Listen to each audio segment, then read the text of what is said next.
In nomine Patris et Filii et Spiritus Sancti. Amen. Ave Maria, gratia plena Dominus tecum, benedicta tu in mulieribus, et benedictus fructus ventris tui, Iesus.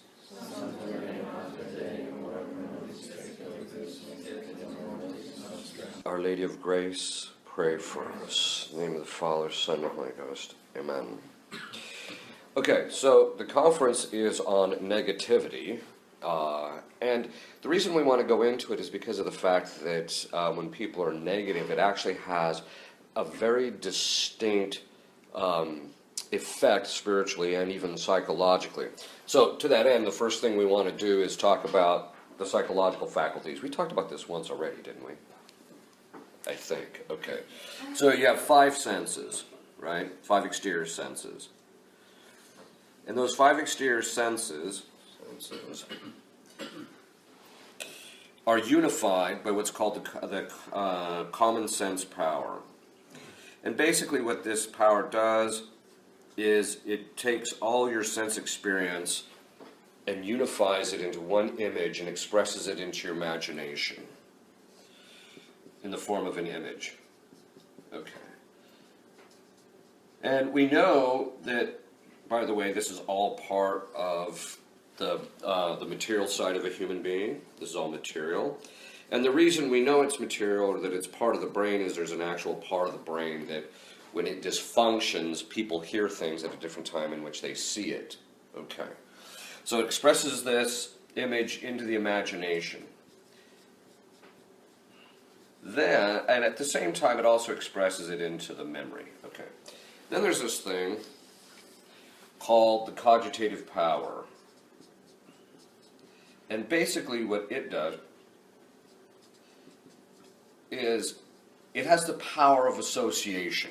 It looks at the image, in the imagination, and then it goes back into memory and compares the images or finds the images that are similar to it and then takes the information from those images and merges it back into the imagination. So how do we know this actually happens all at the level of the brain? It's pretty simple.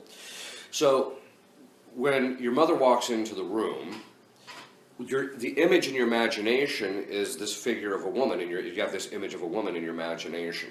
The cogitative power goes back into memory, brings the information that this is your mother, merges it back from past experience, merges it back into the image, and so you immediately recognize that she's your mother. This happens almost instantaneously. It's very quick. The more intelligent you are, the quicker that it actually occurs. Okay. So then, this is, and we also know this because Alzheimer's patients, people that they've known all their life, the plaque builds up on the neurons, and so as a result of that, they can't make those associations, and they can't remember certain things, and so people that they've known their whole life, they don't recognize them, they don't know who they are. So we know this all occurs at this level. Then, of course, we have an agent intellect, which is the ability to abstract, but the agent intellect abstracts the concept. By the way, don't worry about this. This will all become important. You'll see why this.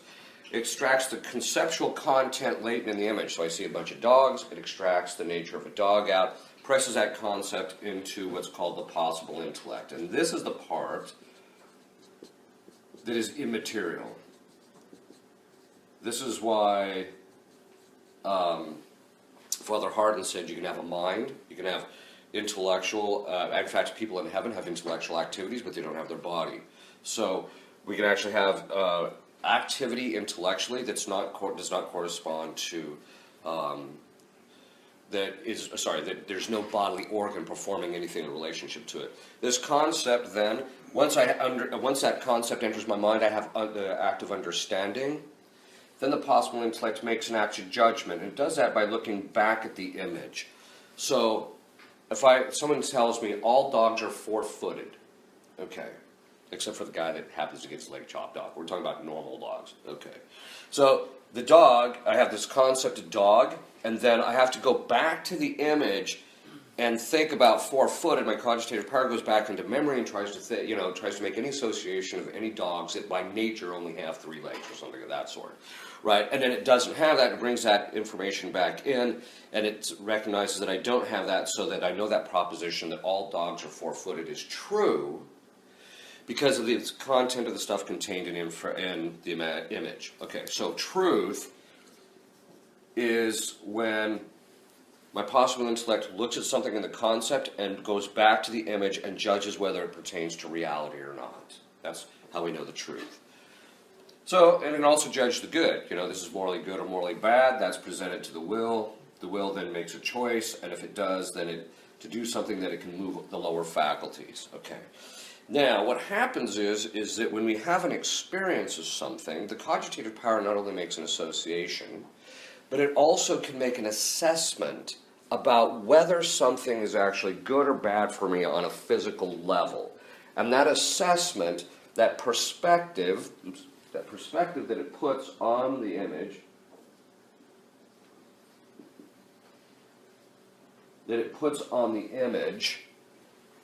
that particular perspective that it's good or bad or what have you, is what ends up moving my emotions. So I have my appetites, who sit and watch what's in the imagination. And then when they get moved, I have an emotion. Okay. And that emotion is determined by the perspective that you take in relationship to it. So if it's something that's future and it's evil and you can't overcome it, you're going to have the emotion of fear. If it's something that's future, but you can probably attain it, and it is attainable and you actually want it, then you have the emotion of hope. Okay. So this is basically all how that's us in a nutshell. Okay. Now, what's this got to do with negativity? Here's the thing. There's actually 4 kinds of negativity that I want to talk about, but the first one is the person who just simply always sees what's negative, prescinding from any particular content. This is the person who spiritually is always looking at everything that's wrong instead of everything that's right. Okay, so this is the person. Now, why is this a problem? Because if I'm focusing on what's wrong, what I am is I'm focusing, I have to have the image of the things that are wrong. From that, I have then the emotions arise, right? And so the negative emotions arise, like hatred, which you see, among some of the traditionalists. Hatred, anger. Anger is a perception of injury with a desire for vindication. As a result of that, because they see the church getting hurt, they get very angry very quickly, and they're always focusing on everything that's wrong in the church. Or they'll just focus on everything that's wrong in their family or in their amongst their kids or their parents or whatever the case is. They're always focusing on what's negative, and then they're angry. They wonder why they're angry all the time, right? Well, it's because of the fact that the image, the perspective on the image, is causing the emotion of anger. And so if so you're always looking at it that way. But then you got another problem on your hands. If you keep doing it, then you end up habituating the emotions and disposing them to easily move to anger or sorrow or despair or hatred or whatever the case, or any negative emotion. You dispose it to easily move that way. And then you also habituate it so that it's very easy to do it. So then basically what happens, and this is basically what depression is that people are just focusing on the negative all the time. Okay.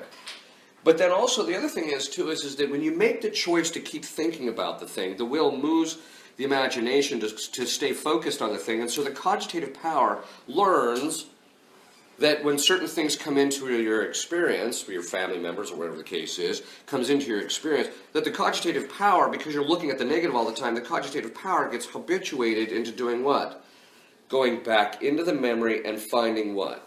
Not the good stuff about the individual, the bad stuff about the individual. And so it's constantly bringing stuff back into it. This is when people, if they've had a bad experience of somebody and then they've kind of given into the thought and thinking about it, they'll say, why is it that every time I'm around him or her, I just want to strangle her?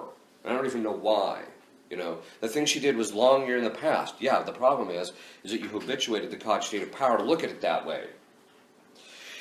The next thing is that the possible intellect, when it makes an active judgment here, to know the truth of something, we can habituate our intellect to make specific kinds of judgments in relationship to specific kinds of things.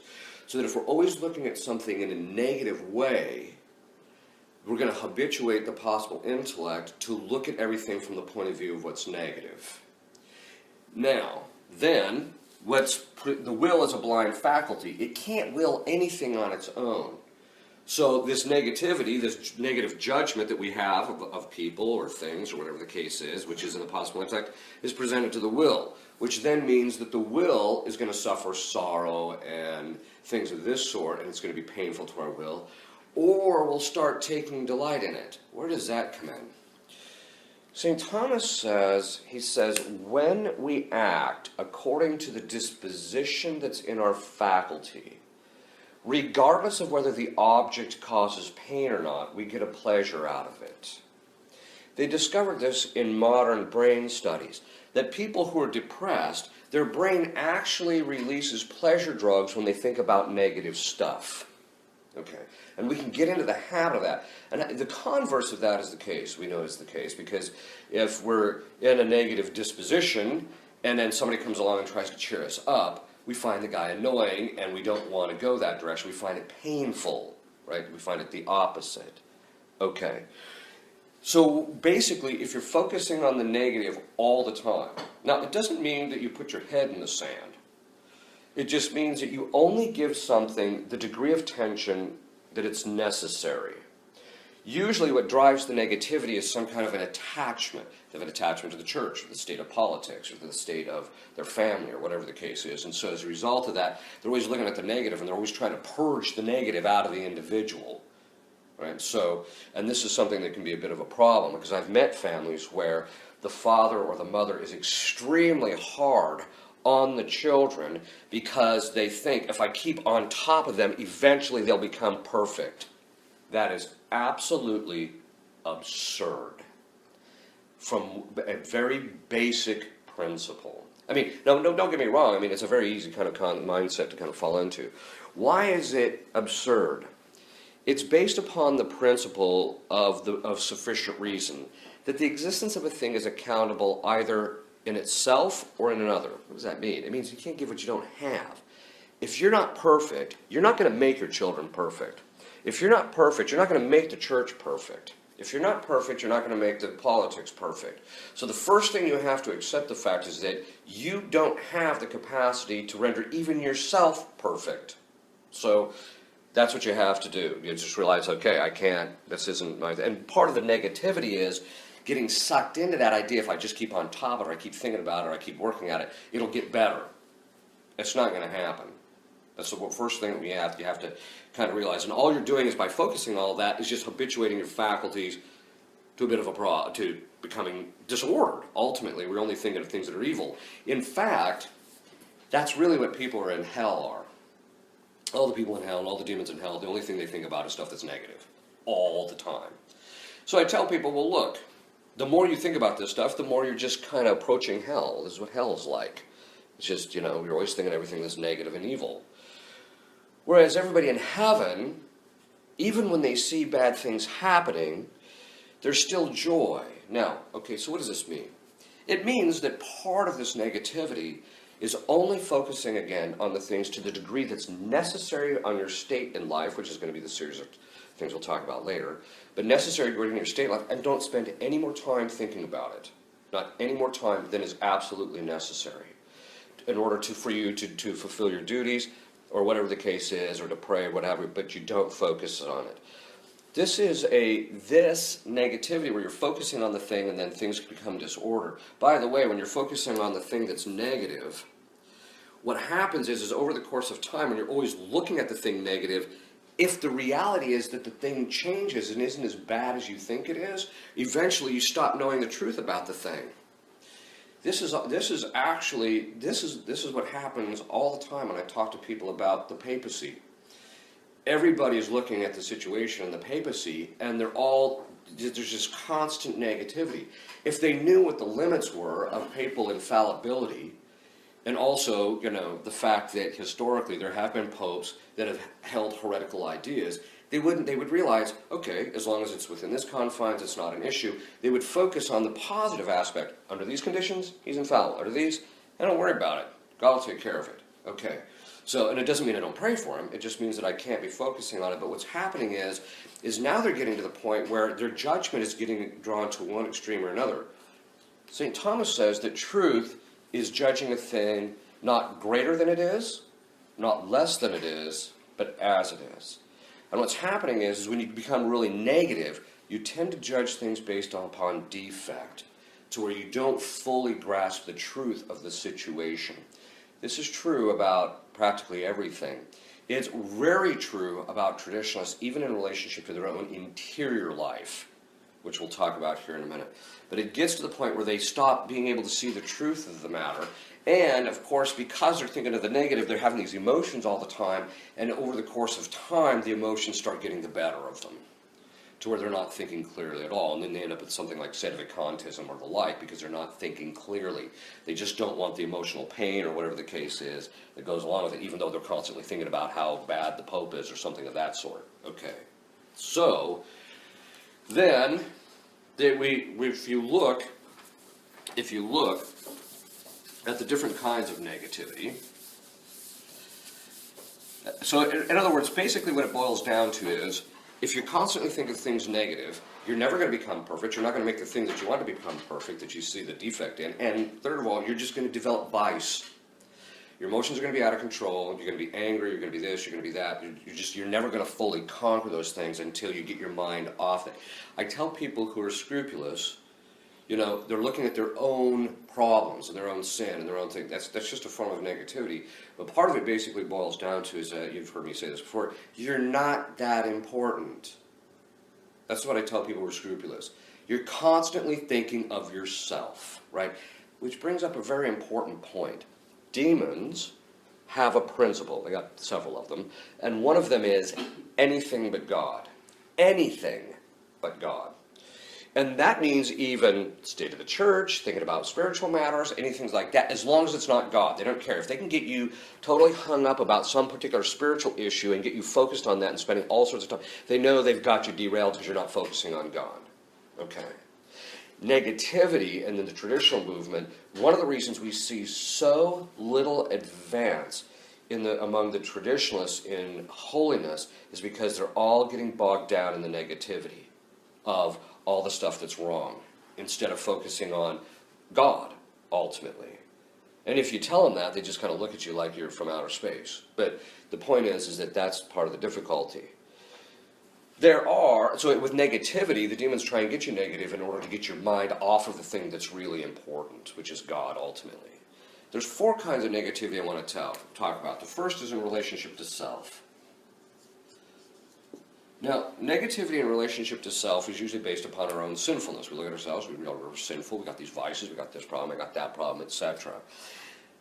But the difficulty with ourselves is, St. Thomas says that when we think of ourselves, God inclined us to see that we're actually good, in some manner at least. And so, as a result, by natural law, by the way, and as a result of that, he says that it's very easy for man in the state of fallen nature to think himself better than he actually is, to become intoxicated with the pleasure he gets out of thinking about himself, he says. Okay. Now, the converse of that can be true. Most negativity that I find in relationship to people and themselves is rooted actually in overestimation of themselves.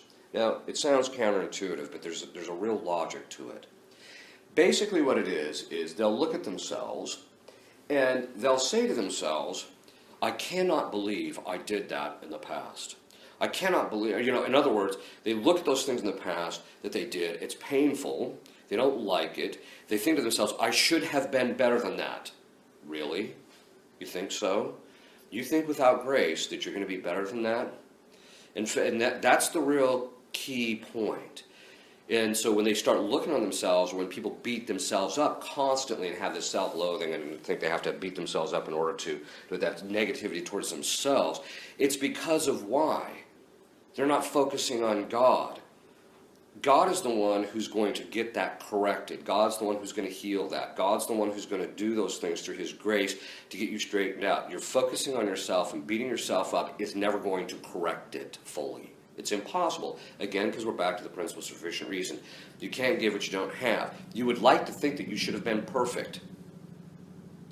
All right, look, you're not the Blessed Virgin Mary. So you can cut yourself a little bit of slack. It doesn't mean that you just say, okay, then I don't have to worry about any of my sins in the past. That's not what I'm saying. What I'm saying is that when it comes to the correcting of the problem, all of the saints say there comes a point, especially at a turning point towards the end of the passive purgative way, where the surrender to God to correct the problems has to become total and complete, because we can't, our defects are so deeply rooted that we cannot root them out ourselves. He has to do it. He's the only perfect agent that can root them out fully. So that means that in relationship to ourselves, there's two things that have to happen.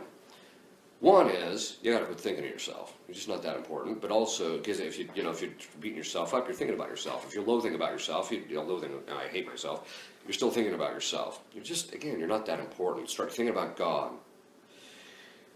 The second thing is God gets more into your faculties. Ironically, these other faculties, the disorders that you've caused from the negativity and thinking about those negative things, will start to get corrected just from thinking about him, because the habits will start to be slowly broken. But there's another thing too, and this is the year of mercy. Although something tells me that at the end of this year of mercy, we're going to get mercilessly whopped. But anyway, we have to have mercy on ourselves. What is mercy? This is a huge question right now, because everyone's running around saying we should be merciful to them, which really is just another way of telling, in some people's minds, just saying it's okay to let people remain in their sin. That's not true. That's false mercy. True mercy is what? St. Thomas says that mercy is the loosening of the bonds of justice for the sake of the individual to whom justice would be applied. In other words, with us, with God, it's better for us spiritually for him not to make us pay the full effect of all of our sin because if we did, it would just be brutal and we would never advance spiritually. It's better for us to be loosened to those bonds of justice so that we can be freed of that, so that we can move towards God, right? In other words, we can actually advance towards him. So when we're talking about mercy to other people, it just basically means that what? That we recognize that we shouldn't be so harsh and severe on them, because we recognize that in ourselves we would be just as bad without grace. But it doesn't mean that we just leave them there. True mercy is, I want what's best for the person. I'm letting them off. I'm not going to hold the bond of justice against them. I'm going to forgive them for their sake.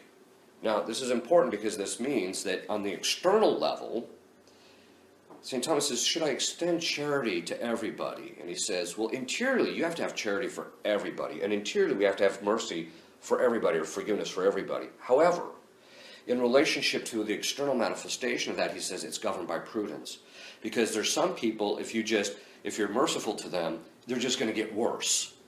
So, or in the case of charity, if you're charitable to them, it's just going to confirm them in their sins, which makes them worse. This is a very key point, because just letting people out the hook and say, it's okay, they're living together, don't worry about it, or have mercy on them, or give them communion as a matter of mercy, you're actually harming them. It's not merciful, because you're not seeking after what's good for them. In fact, what you're doing is you're confirming them in their disorder, which is actually vicious. Okay, so that all being said, the same actually applies to ourselves. Why do we have to let loose of the mercy in relationship to, or why do we have to have mercy for ourselves in relationship to our past sins? Well, because it's for our spiritual well-being in a few ways. The first is that when we are harsh on ourselves, again, we're not going to correct ourselves, and we're acting contrary to charity. We have to have charity for ourselves, where we love ourselves, not for our sakes, but for God's sake. And if we're harsh on ourselves, we lack charity. The second thing is that if you're holding on to the debt of justice in relationship to yourself that you violated, you're still holding on to your sin. There's an attachment to your sin. and to fully let loose of that sin from the past, you have to have mercy on yourself and say, okay, I forgive myself, which means I'm going to not try and force myself to pay the full debt, because I can't. So I'm just going to let loose of it, trust it to the mercy of God, and ask Him to correct it, and ask Him to apply His mercy to me. Okay. If we don't do that, if we're just constantly negative in relationship to ourselves, which most traditionalists are, then, and it's because of this subtle Pelagianism. Pelagianism says that I can reach perfection on my own, and that is simply not true. We cannot reach it because we don't have it, right? So that means that the first step, one of the first steps, and you'll see this, there is transformational changes in people's spiritual lives when they forgive themselves for stuff. Doesn't mean they let themselves off the hook. They still have to do reparation, and there's certain things that they have to do. They still have to work on trying to correct it, but they're not going to beat themselves up about it. They're just going to set about the task. By the way, if you're beating yourself up about it, it means you're beating yourself up. It doesn't mean you're correcting the problem. Correcting the problem is working on the specific actions to overcome that vice. Beating yourself up is not performing those actions. So that's again why you have to forgive the debt, that is, you have to have mercy on yourself so that you can actually move forward. But that mercy is like any other mercy, and many people who have heard my conferences heard me say this: mercy is for two kinds of people, the stupid and the contrite. We know from the Old Testament, God says, if you're sorry, I'll let you off of this. Why? Because when we're sorry in relationship to something, what happens is when we committed a sin, we looked at it under the aspect of the good, which was false. And so once we recognize it's evil and take ownership of it and recognize that it's evil and express our sorrow for it, our sorrow is in congruity with the truth of the matter. And so as a result of that, God will let us off the hook because He realizes you know it's evil, and so you won't be doing it again in the future. Whereas if we don't have sorrow for it, He's not going to let us off. This is why this whole business of having mercy for people who are obstinately, living together or doing these things without marriage, etc., you don't extend mercy to them.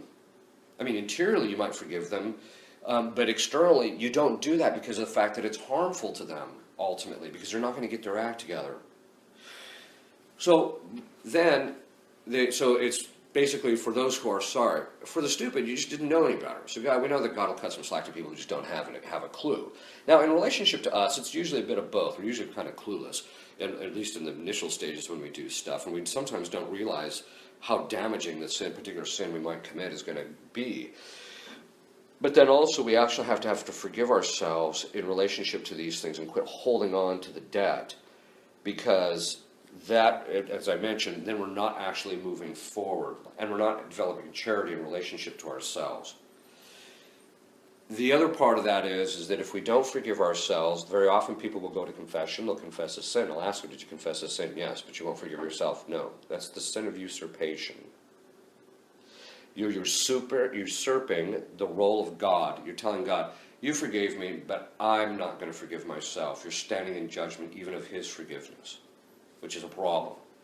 So you have to be willing to forgive yourself in relationship to that, just as a matter of being humble before God, letting loose of the debt. Because in heaven, everybody's forgiven themselves. They've let loose of the debt. They've let loose of all these things, and to allow God in order to perfect them. Because if you keep holding on to the defect that you've committed, or the sin that you've committed, you're still holding on to the sin, which means you're not getting rid of it.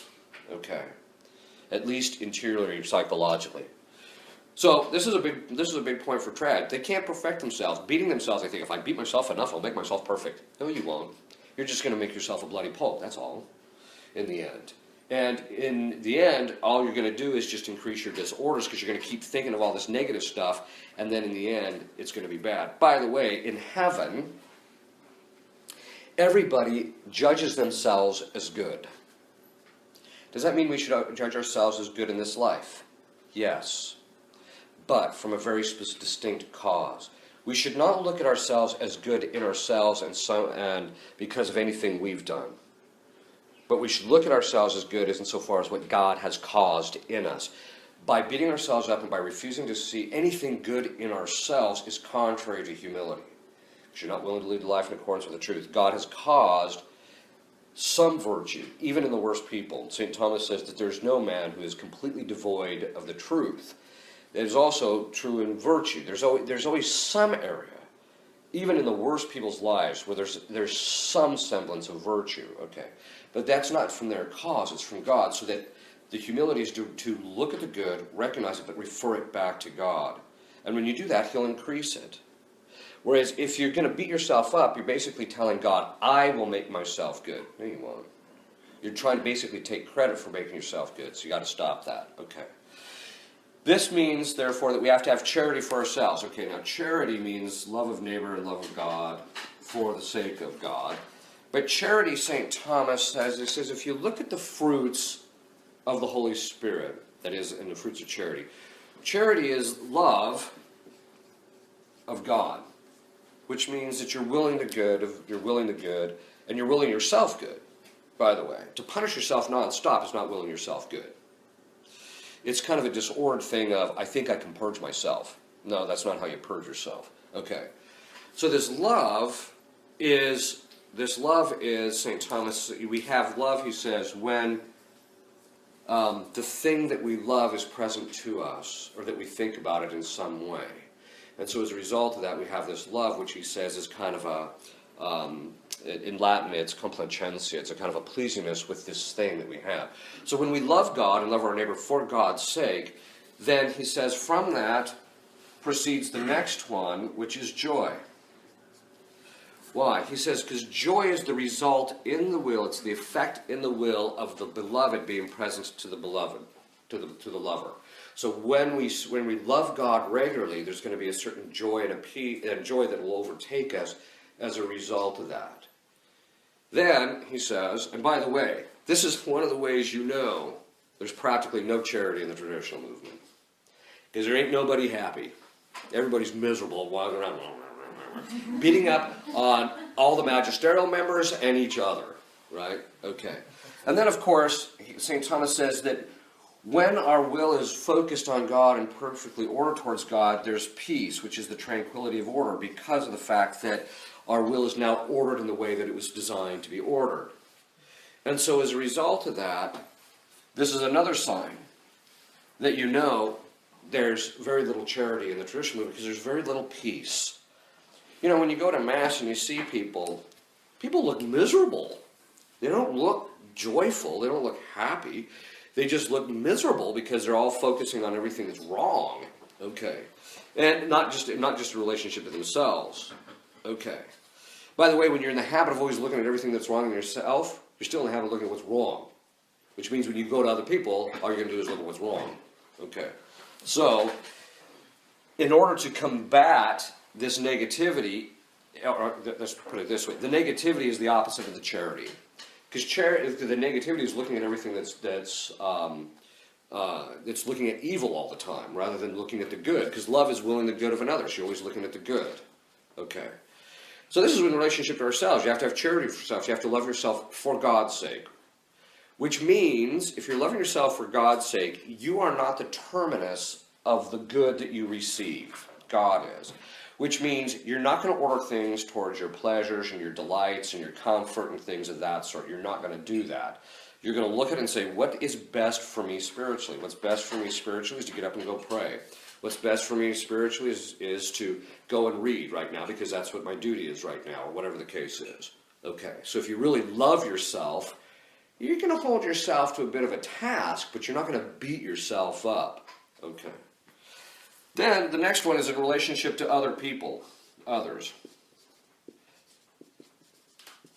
Now, there's two groups I want to talk about. The first is family members. I have rarely met a traditional family where charity, joy, peace, and all this stuff is, and love is all part of it, and where they look at each other benignly. They realize, okay, the guy's got his defects, but he's got this virtue and that virtue and this virtue and that virtue, and this is one of the reasons why, you know, he makes a good father, a good husband, or a good son, or whatever the case is. They focus so much on what's wrong. Why? Okay, because we're back to that discussion we had in the conference on perfectionism. They're looking for the perfection externally to themselves, and they think they can beget it by riding the person and trying to control them or make them do it. Okay. But also, the negativity is going to do what? Well, the negativity is going to be the cause of various things. It's going to be the cause of all the negative emotions that we have in relationship to our family. So we're going to get angry, bitter, sad, disappointed, all those things in relationship to them because of the fact that we're looking at what's negative all the time. And then in the end, we just basically, the person commits one little thing and then that becomes their whole persona. That's the only thing that we see in relationship to them. Or we just see the negative parts in relationship to them, which is actually not the case. But that means that de facto charity is not going to, we're not going to have charity for them. If we love them, we'll will the good of them. And that means that we'll want what's good for them and seek what's good for them, not look at what's negative and basically want to see what's negative. In many traditional families, they go around looking for the negative. I wonder what that guy's problem is. Or they're kind of figuring out what's his problem, right? First of all, as my sister is fond of saying, that's not your monkey. Basically, this is a phrase that she started to, that's not my responsibility, right? One person told me, oh yeah, I know another priest who says that's not your dog to walk. Okay. The point being is that the defects that you see among your siblings, it's not your monkey to beat him or to ridicule him or to deride him or to bring him down to the point where he finally gets his act together. That's not your monkey. What your responsibility is to see, when you see that, your first responsibility is to pray, and only fraternally correct when you know it's going to be helpful. So this is something to kind of keep in mind. The other side of it is that the more you try and control the external, the more you're going to realize it's out of your control. And therefore, the more pain it's going to cause you, and the more you're going to hate the thing.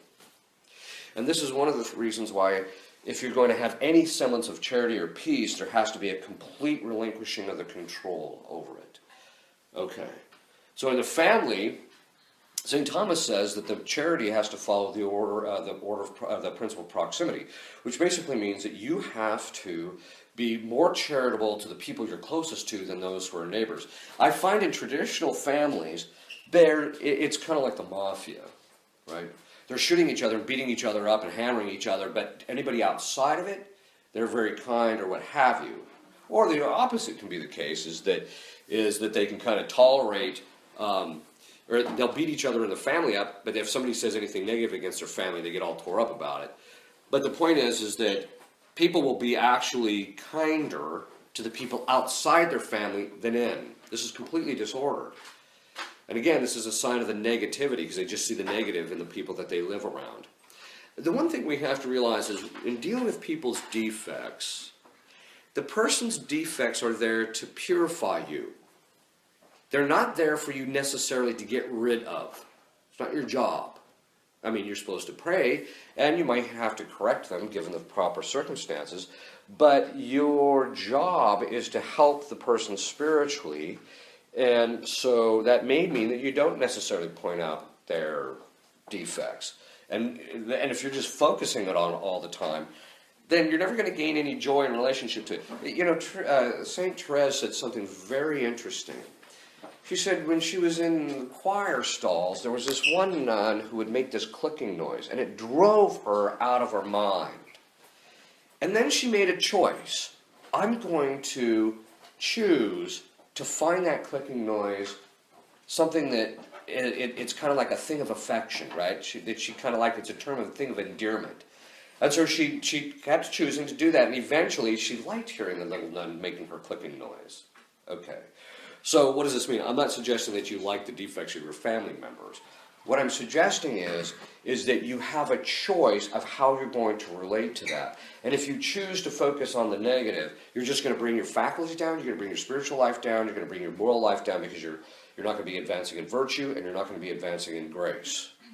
The other one is those outside the family. Now, what I've noticed here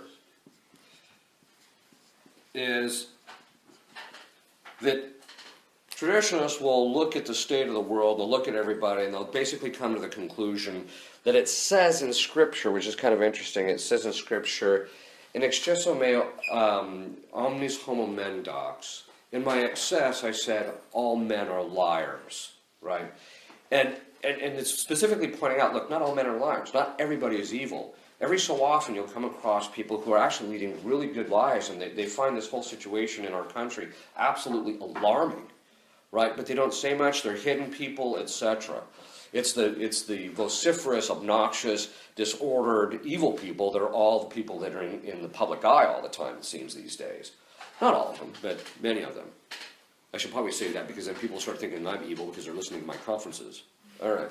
But the point is that you have to begin to realize that not everybody is evil. It just means that as a society begins to deteriorate, you just have to be more cautious.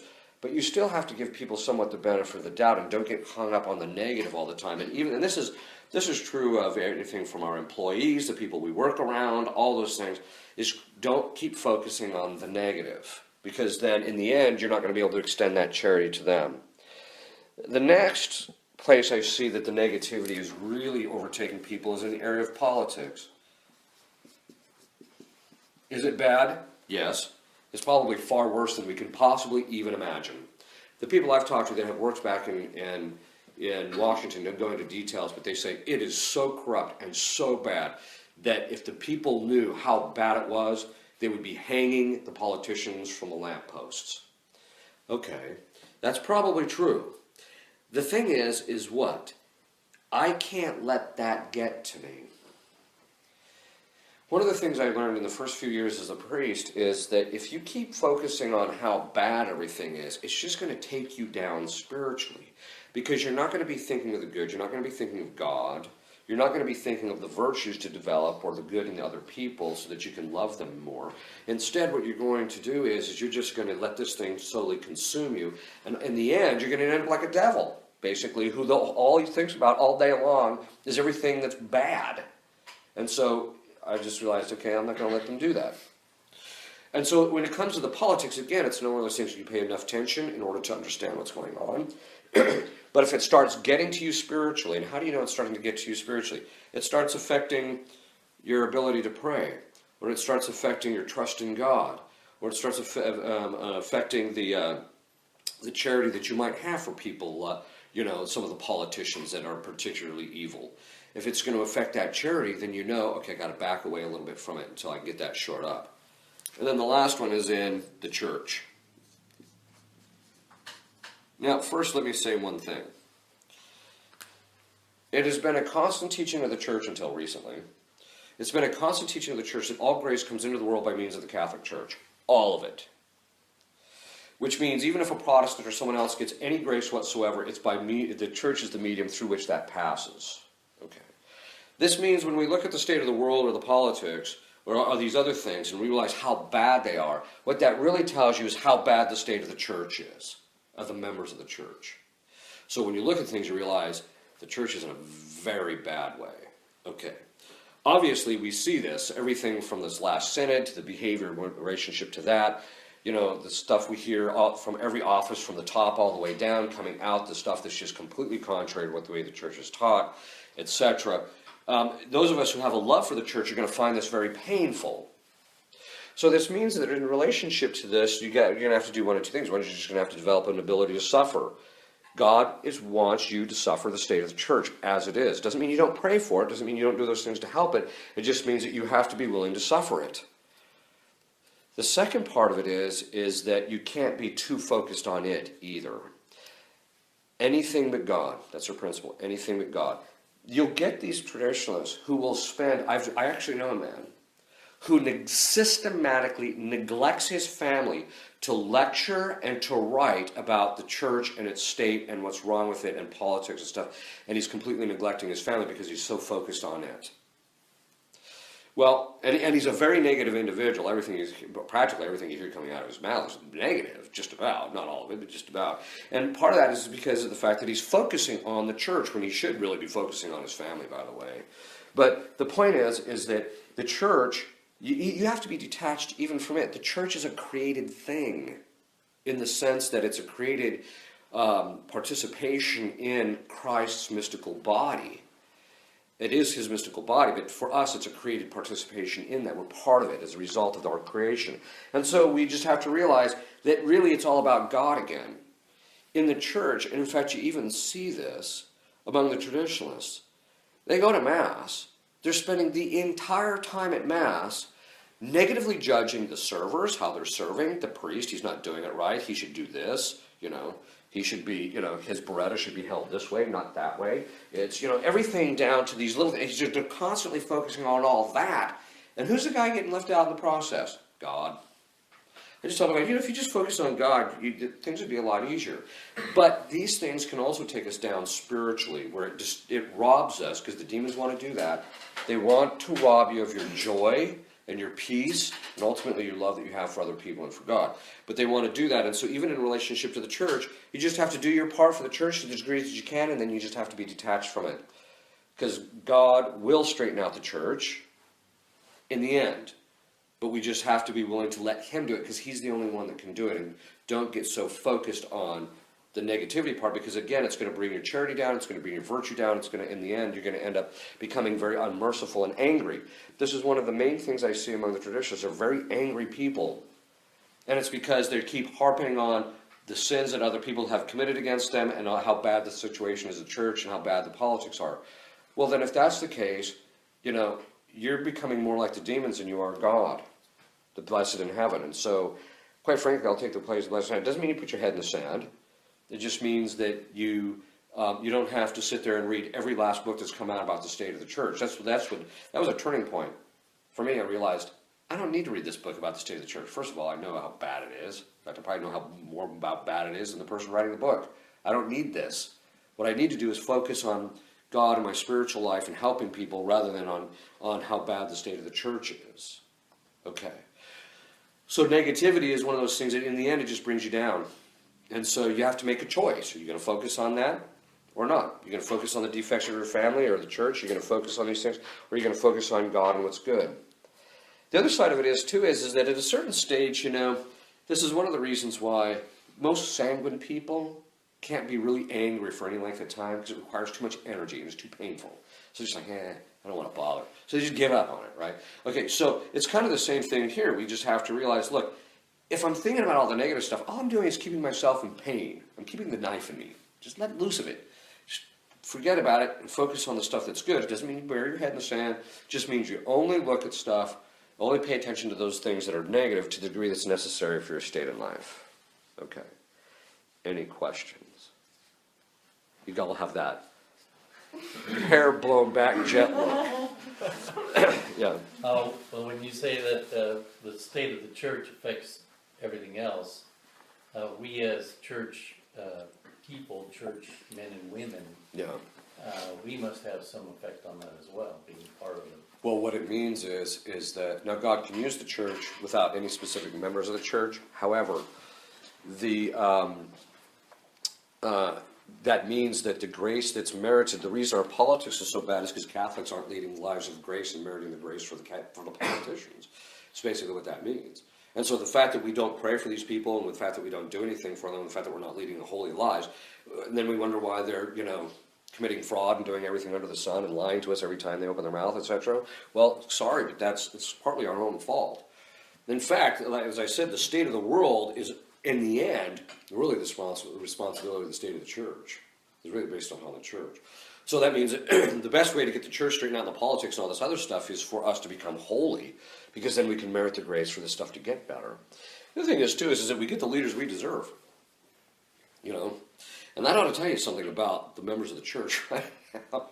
Because the people running the church right now are they're not good people, most of them. So, yes. So is it being negative when you're kind of self-critical of yourself in terms of, like, say, playing the piano? You make a mistake and you're like, oh, I shouldn't have made that mistake. And you just keep on going back. You can use that as like a moment to get better. Yes, but in order to get better, what do you have to do? You have to shift away from the mistake you made in the past to doing what? Like right keys? Yes, exactly. You have to shift your attention away from the thing in order to do it right. If you're only thinking, this is wrong, this is wrong, this is wrong, you're probably going to just repeat the problem. You have to look at, no, this is the right way to do it. And so you can use it, in fact, and that's the way your spiritual life should be when you fall into sin or those things are your sins from the past.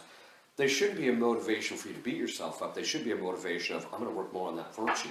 I'm going to conquer this, rather than letting it conquer you in a certain sense. Yes. What would be the recommended percentage amount of time to Beat yourself up. that would be one, but to just kind of look up news or stuff about the church or whatever that could be new. I don't know, should it be 9% of my time, or should it be because I know some people do it 50%. It really depends on your state in life. Okay, and your personality too. Maybe? Yes, Yeah. I mean obviously personality-wise, because you can, certain personality types are just going to get sucked into it and. Right. But a lot of it has to do with your state in life. Like I think that husbands and fathers have a greater obligation to be more knowledgeable about the state of the financial affairs, the state of the church, and the state of the politics in order to govern their family.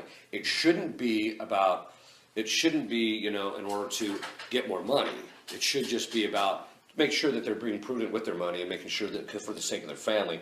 And the same thing with the politics, so they can know to, vote the right way and do things of that sort. But, and in relationship to the church, they have to be more knowledgeable about it, usually than the wives even, or they should be, because of the fact that it's their obligation to protect their wife and their child morally and spiritually. So it's more incumbent upon them. So it just depends. So, I mean, I think for your average father or husband, he probably shouldn't be spending no more time than 30 minutes to an hour a day watching this stuff, keeping track of it. And that will ebb and flow.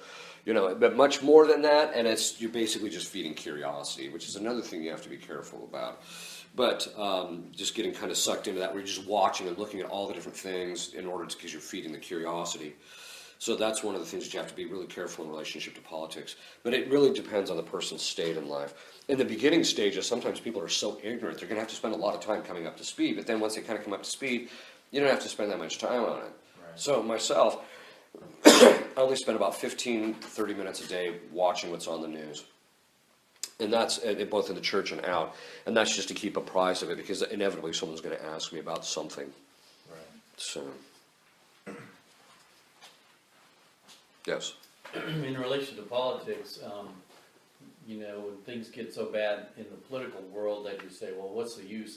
What's the use in voting? Well, what's going to be a negative outcome one way or another anymore. So what's your take on that? Well, John Paul II basically enunciated a principle that had been in the tradition of the church the whole time, which is that when you're in a position where you have an obligation to vote, you must vote, and you must vote for the lesser of the two evils as a means of preserving the good. So you should vote. Now, the only time I tell people that you wouldn't be responsible is if the vote it's clearly manifest that the fraud committed in the voting process is such that your vote, it's not really voting. So, so for example, let's just say for the sake of argument, we discovered that the presidential elections were completely rigged, that they had completely manipulated them, and that, people are voting and they might use some of the votes, but really the numbers and who they're putting in is all predetermined. Then you wouldn't be obligated to vote, because it's not really voting, right? You're just going through this motion. On the other hand, if you don't have that certitude, then you should vote. So, and it's in order to preserve the good that otherwise would be lost, which is what we need to do. Because some people say, well, I'm voting for something evil. No, you're voting to preserve the good. Any other questions? Just to follow up on that, because it looks like someone who's running for president this time around might be the candidate that most people in their right mind would be voting for, but he's not what you call a social conservative. Right. So what exactly is your question? So voting for that person is basically voting for the lesser of two evils, I guess, in that sense. Yeah. Yeah. I mean, he's going to be a little bit more socially conservative than the other candidate, but not by much. Very often. And you just have to preserve what little good you can. So, and if we get the leaders we deserve, and you're looking at the candidates for presidency, it's not a good sign. of our people. Okay. All right, Fionnuala, I'll give you a blessing. Benedictio Deum omnipotentis Patris et Filii et Spiritus Sancti, super vos et semper. Amen.